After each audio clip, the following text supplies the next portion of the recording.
ideals were forming in my head that said, peace is possible. And activism grew from that. I remember refusing to salute the flag in school, South Boston High School. That was radical. I had a teacher who I'm sure that if corporal punishment had been in his repertoire, I would have died. But they actually, I was surprised. They stood up for me. I remember the principal saying, you know, this kid is trying to say something and leave him alone. And I had one English teacher who lived in Cambridge. She was young and she really supported what I was trying to do. I was on the debating team. I got involved in debating issues of the day, the war especially. I think the war continually stands out in my mind. I mean, I was young, but my dad was a minister. I grew up in a home where violence wasn't an accepted way of life. Not that type of violence, certainly.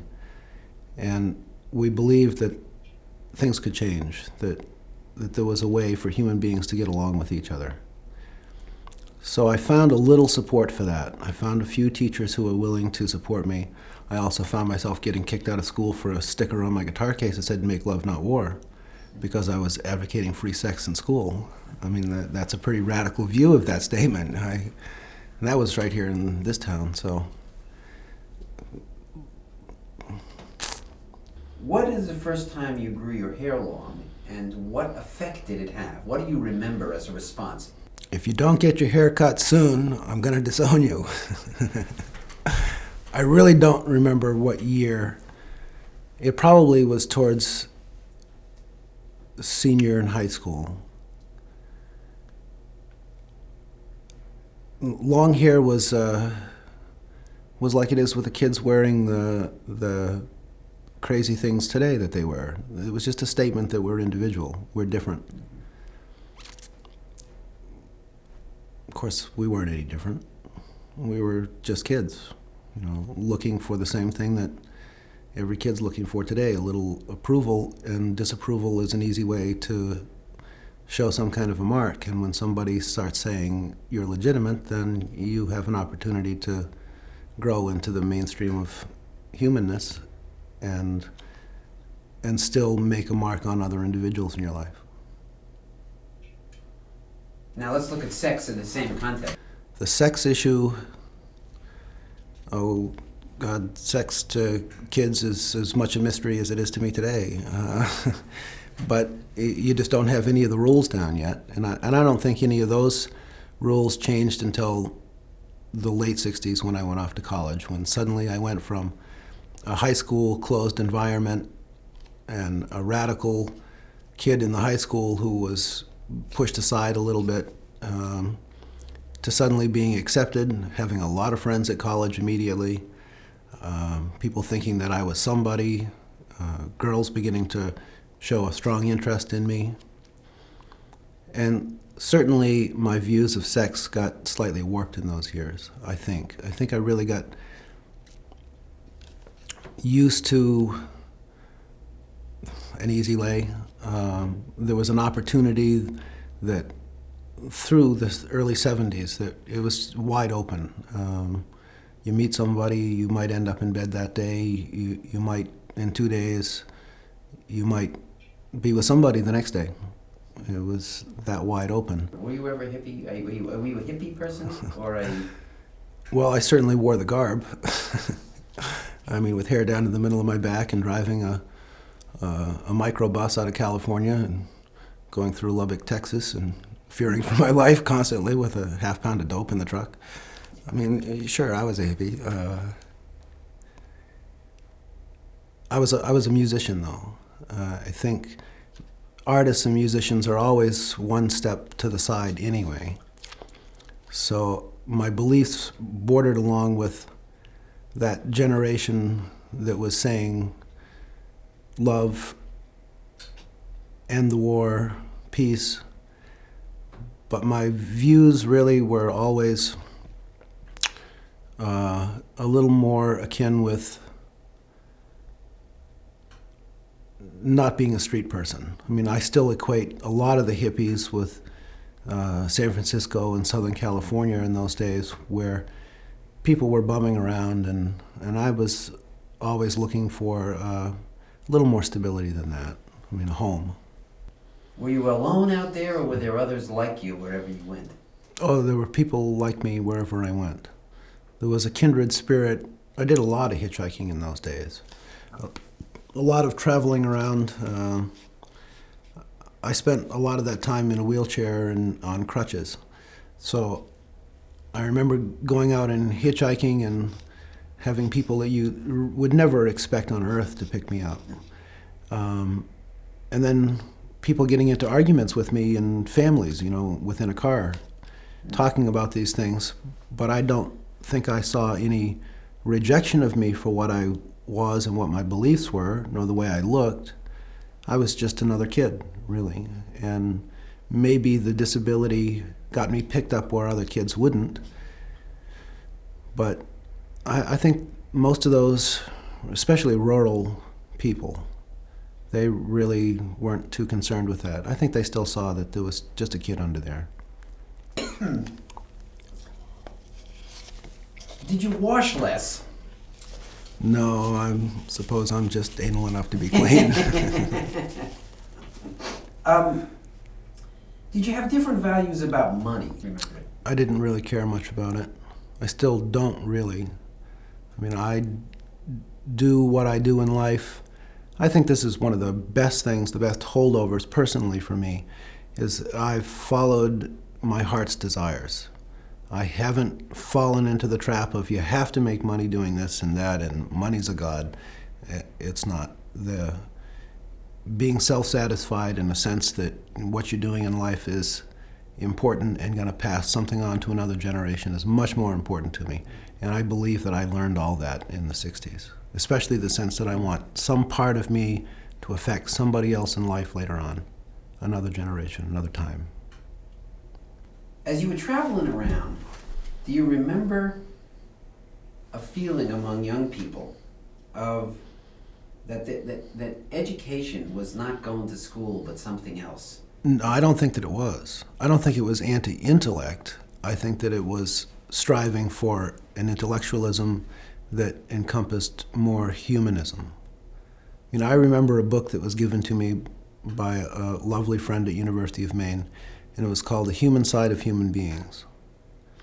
And it really was a book, a heavy philosophy book, that said use your intellect, use every tool you have at your disposal, and look for something inside yourself that's more important, of more value to the humankind than just delving into the crass sciences and studying of the classics to bring out a view of the world that is so self-centered.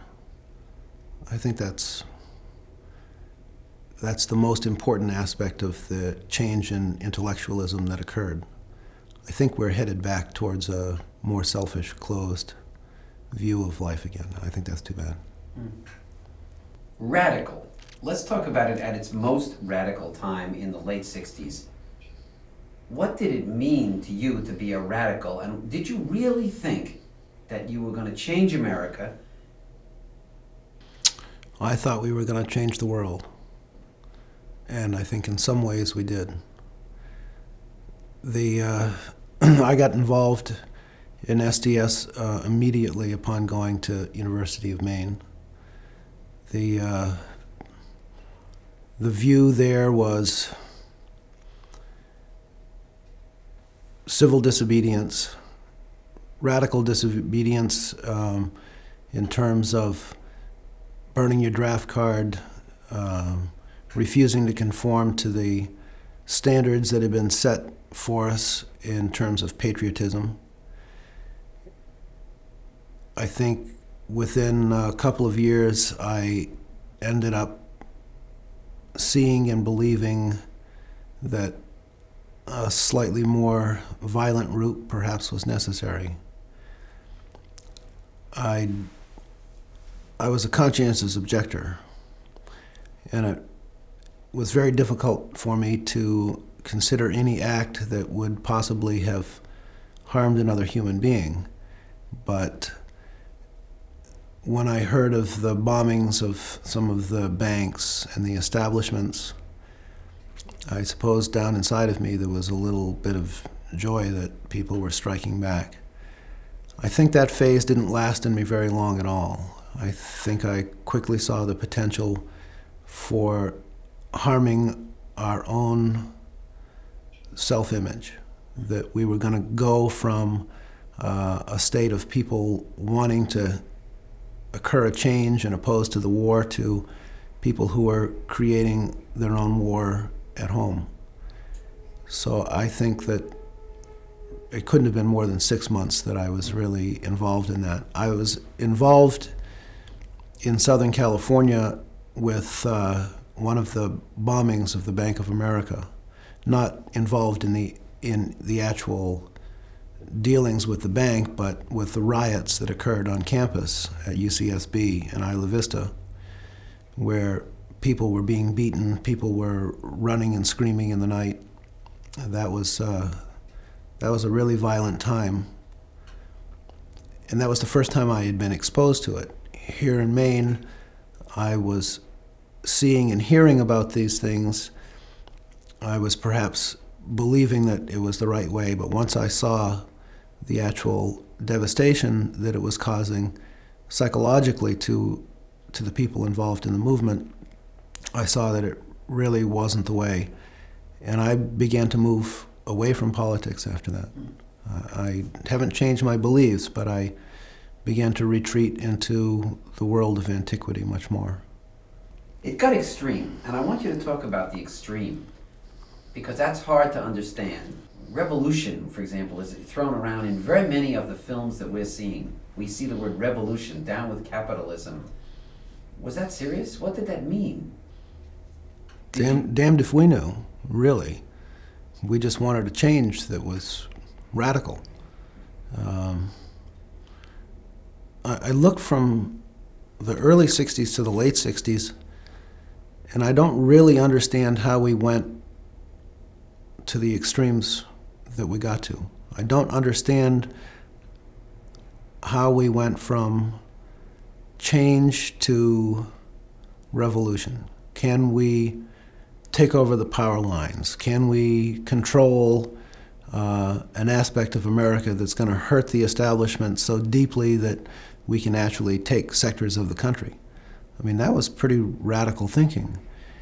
And there were a lot of people who were actively headed deeper into the underground to do that kind of thing. And some of that happened. I mean, some power lines were bombed and banks were bombed. And